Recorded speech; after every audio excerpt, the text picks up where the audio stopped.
What's up, Guiding Bolt fans? This is Nick, and today we're going to be talking about 10 potential items that a Drow is likely to be packing.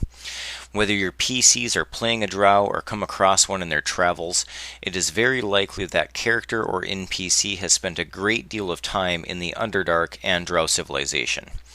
As a result, they will be aware of many of the environmental resources available and probably possess a specialized Drow item or two. If you're just starting a campaign that has a Drow player, or if you're already in the middle of a campaign with a Drow, I would suggest sprinkling a few of these items in. It'll provide the PCs with additional role-playing possibilities and really bring their characters to life. The first item on the list is called Shrike Paste. It's a smelly, oily substance with a slight purplish color. Shrike Paste is harvested from a common fungus found in the Underdark called a shrieker.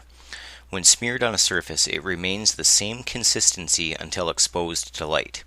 When the paste is exposed to a light source equivalent to torchlight or greater, it rapidly crystallizes and in the process makes a high-pitched shrieking noise. The sound typically lasts for 1 minute while the paste dries. This could be useful for keeping watch, causing a distraction, signaling an ally, or simply scaring the pants off a group of monsters or characters. Next up is Flash Stone. Flash stones are hard, shiny pellets that glisten in the light and glow slightly under normal vision and dark vision. They're similar in shape and size to a sling bullet and are typically used with a sling, but they can also be thrown. When a flash stone hits a hard surface, it vaporizes instantly, releasing a blast of light in a 15-foot diameter circle. Creatures caught in the blast radius make a con save or are blinded for 1 round. Drow use Charisma as their spellcasting ability, so add 8 plus your proficiency bonus plus your Charisma modifier to determine the DC. Now I let my Drow players create flash stones, but at a cost. Drow have an innate ability to cast Fairy Fire once a day, so I allow my players to cast their charge of Fairy Fire into a rock or piece of ammunition to create these flash stones. Allowing them to make 1 a day prevents overuse of the item, and it also gives it a more valuable feel. If your players abuse them, give them a chance of shattering when the player is hit, or maybe have them make a successful Arcana check to imbue the item, or the spell backfires and hits them instead. The third item is a vial concoction called Blackwater. Just a single vial of black water, when exposed to regular water, begins to eliminate the oxygen in a 10-foot by 10-foot area, suffocating aquatic life forms caught in the zone. Any creature that breathes in black water must make a con save DC 10 check each round or begin to drown. The DC increases by 1 each round as more and more of the oxygen is sucked from the water. Blackwater is hard to come by, and due to its potential for widespread death and destruction, the recipe is a heavily guarded secret. Blackwater could be used to flush out an aquatic creature, disperse a school of piranha, or add a drop to Xanathar's pet goldfish's fishbowl, just to see what happens. Rest in peace, Silgar. Could you even call yourself a Drow if you weren't packing a poison or two? Next up is a deadly plant called Ebon Fungus. It's typically found by pools of water devoid of life. I wonder what could cause that. Blackwater. Excuse me. The fungus is ground into a fine powder, and the effects take hold once it's been inhaled. Being exposed to Ebon Fungus progresses just like the levels of exhaustion. Affected creatures become withdrawn and lethargic, eventually refusing to eat or drink, resulting in death. As the poison spreads, the victim's skin begins to break out and become covered with a fuzzy black substance, although this doesn't appear until level 4 exhaustion. The remove poison spell, or a successful DC 15 medicine check to identify and apply the antidote, cures the poison. Once the black fuzz appears, a DC 10 medicine check is all that's required. The fuzzy black substance is actually the antidote, but at this point the victim no longer desires to eat or drink, so force feeding may be necessary. Every Drow knows of the deadly Shakar plant. Its roots are often sought after by Drow assassins. The plant's distinguishing features are its pleasant-smelling blooms and the faint glow it gives off that's only visible to those with dark vision. The root itself actually has a satisfying taste which allows it to be mixed well with other foods. After it's been consumed, the victim feels a warm, tingling sensation traveling throughout their entire body. Then they make a con save DC 16, and on a fail become paralyzed for 1d4 hours. After the first minute, they make a second save or suffer 2d6 damage as the tingling sensation fades and they can feel the poison burning in their blood. Shatter bolts are bolts created from a specialized form of glass. They have a long tip that is more slender than the rest of the shaft. Upon striking, it shatters into razor-sharp slivers, causing tremendous amounts of pain. The shatter bolt allows crits on hits between 18 through 20. However, they are very delicate.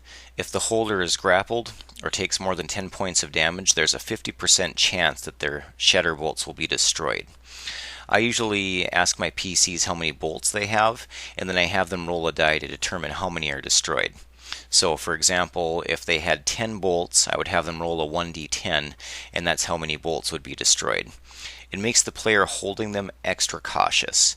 Now, if you watched my video on how I prepare my table for a session of D&D, you know that I allow body hit dice rolls on critical hits, and if it's a headshot, I consider it an insta-kill.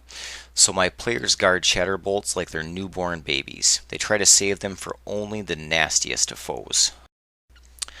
The seventh item is spider silk armor, and I feel like this is a must-have for Drow characters.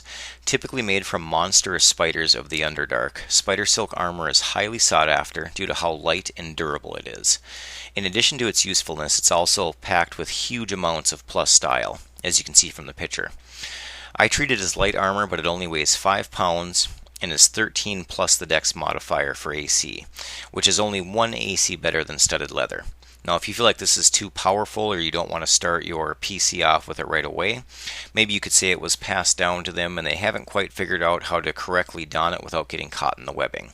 Then as they level up or as they spend time investigating it or fiddling with it during rests or downtime activities, they're finally able to figure out how to correctly use it. The eighth item on the list is our first magic item, and that's the Bolt of Discord. It is a +1 crossbow bolt covered in bizarre sigils that seem to move around on their own accord. On impact, the bolt releases a confusion spell in a 15-foot radius, with a spell save DC of 16 wisdom. The creature hit suffers a short-term madness effect, and you can see page 259 of the Dungeon Master's Guide for short-term madness effects. These could be acquired as part of a treasure hoard, plucked off the corpse of a slain drow, or even crafted. And for more information on that, check out the Unearthed Arcana Downtime PDF for more information. The ninth item on the list is the Lash of Torment. This can be a fun weapon, especially in the hands of a non-drow that doesn't know how it operates. The whip is embedded with cruel spikes of iron and glass, making it a whip dagger. It deals 1d6 points of slashing damage and scores critical hits on a 19 and 20. In the hands of a non-drow, it's just a whip dagger. However, on a miss, it comes back and does damage to the wielder. In the hands of a drow, it's a +1 and has the Sword of Wounding effect. No list of drow items would be complete without mentioning the Rod of Tentacles. It looks to be made of a coiled mass of tentacles that are warm and rubbery to the touch and wiggle slightly when held. When holding the rod, you can use an action to direct each tentacle to attack a creature you can see within 15 feet of you. Each tentacle makes an attack roll with a +9 bonus. On a hit, the tentacle deals 1d6 bludgeoning damage. If you hit the target with all 3 tentacles, it must make a DC 15 Constitution saving throw. On a failure, the creature's speed is halved, and it has disadvantage on dexterity saving throws. And it can't use reactions for 1 minute. Moreover, on each of its turns, it can take either an action or a bonus action, but not both. At the end of each of its turns, it can repeat the saving throw, ending the effect on itself on a success. I also like to give the ability to be thrown to the ground and transformed into an enormous tentacle upon speaking a command word. Once the PC attunes with the rod, they either learn, or I typically let them come up with the command word to use. Alright, Dark Elf fans, that's the list. I hope you enjoyed it. Let me know down below any other notable Drow items that you've included or are thinking of including in your campaign. If you enjoyed the video, please consider giving it a thumbs up, and if you haven't already subscribed, please do so as well. We put out weekly content, and if you're subscribed, you'll get a notification when the content becomes available.